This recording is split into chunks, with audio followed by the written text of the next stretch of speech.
Gifts आणि डेट्सवर अवलंबून नसणार प्रेम. ओके, एक मिनिट. हां, रोमॅन्टिक फिल्म बघताना शेजारी बसून हळूच करणारं प्रेम आहे. हो, नाईस. आजारी आहेस, औषधं का नाही घेतली असं म्हणून रागावणारं प्रेम आहे. आयुष्याच्या प्रत्येक वळणावर मन चिरतरणून राखणारं प्रेम आहे. कॉलेज कट्ट्यावर तासनतास गप्पा टाकत असताना नकळत फुलत जाणारं प्रेम आहे. कॅन्टीनच्या शेअर मिसळ पावमध्ये शेअर होत जाणार प्रेम आहे.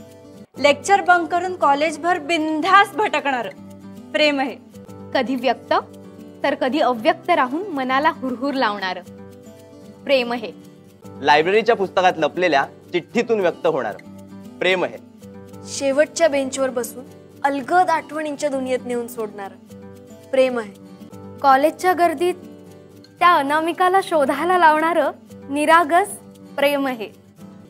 फक्त झी युवावर नवे पर्व युवा सर्व.